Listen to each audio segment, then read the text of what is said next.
Bismillah. So one of the questions that's come in online, how can I generate love towards Salat and Qur'an in my kids? I see other older kids who are regulars at the masjid now rarely coming to the mosque unless forced by their parents. So there's a young man I know who, mashallah, every time I see him, he sits in the front row at Jummah, and every Jamaat prayer that I've ever seen him in, he's right there in the front row. And I was asking him about that, like where does that desire come from, or that habit? And he told me that when he was little, he's older now, he's 19.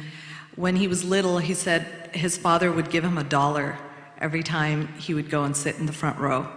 And he said, so as a child, he loved collecting those dollars. $5 a day adds up. And he said, but now I just do it out of habit. He knows he's not getting any dollars from anyone for sitting in the front row, but it's become his habit. And he, mashallah, broke it down really beautifully for me, because we were talking about how is the best way to teach the religion and put a love for the religion and the practice of the faith in the next generation. And he told me that he thinks 3 things are very important. He said one is that there needs to be motivation. So he said when he was little, that $1 that he got for sitting in the front row was motivation. But now that he's older, the motivation is talking about akhirah, talking about Allah subhanahu wa ta'ala. But to really make sure that there's some motivation when you're talking to your kids about their ibadah. The second thing he said was role models. He named specific shuyukh who were there in his community who inspired him and who he enjoyed watching while they were praying, and that they were the ones who had a big influence on him on the way he prayed and his desire to pray. And the third thing he told me was, so he said motivation, role models, and the third thing he said was understanding. He said it's very important to understand why you're praying and what you're saying and what the point is behind prayer. He said for many kids he's seen that parents say, oh, Allah expects you to pray, so you have to pray. It's haram not to pray. But they don't actually understand why and what's the purpose behind it. And as far as the question which says that they saw that kids who used to come regularly and maybe were into the Qur'an or into praying, but now they see that they don't come unless their parents are quote unquote forcing them to.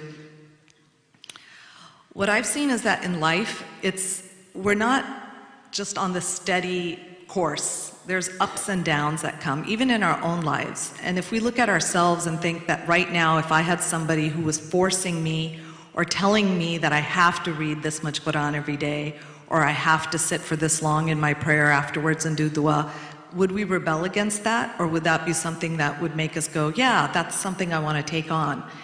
And it's important that when kids, after the age of 14, what I've seen is that we need to kind of give them their space.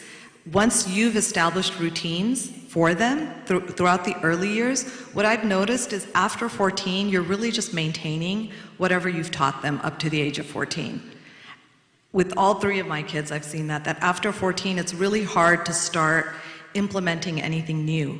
And whatever we've been teaching them up until that point is now what we're going to be maintaining. And I hope we can build on that, but if we are going to build on it, it's going to come from them. It's not going to come from us.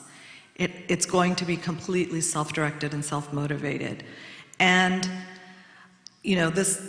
I learned it the hard way. One of my sons, when we gave him a car for his personal use, I told him that you can have the car, we're going to give you the car, but only on the condition that you go to the masjid for Fajr and Isha. So if you go to the masjid for Fajr and Isha, then you can have the car. And he had been going, but it had been hit or miss. It wasn't a regular thing. He'd been going on his own. But all of a sudden, I saw it take a dip. It wasn't, the effect was the opposite of what I had wanted and what I had hoped for. And he actually told me, he said, Mama, up until now, when I was doing it, I was doing it because it was a goal I was trying to achieve for myself. But now that you told me that in order to have the car, I have to go for Fajr and Isha to the masjid, it feels like a chore. And all of a sudden, the desire isn't there the way it was before. And I took it back. I apologized and I said he could have the car, and as long as he's not going anywhere haram in it or doing anything haram in it, God forbid, he's welcome to use the family car. But that was a big lesson for me, that you can't force kids to do anything when they're older. And we're talking to parents of teens right now, so after the age of 14, you have to give them the space to figure it out, and hopefully you've been setting routines and giving them role models throughout their life before.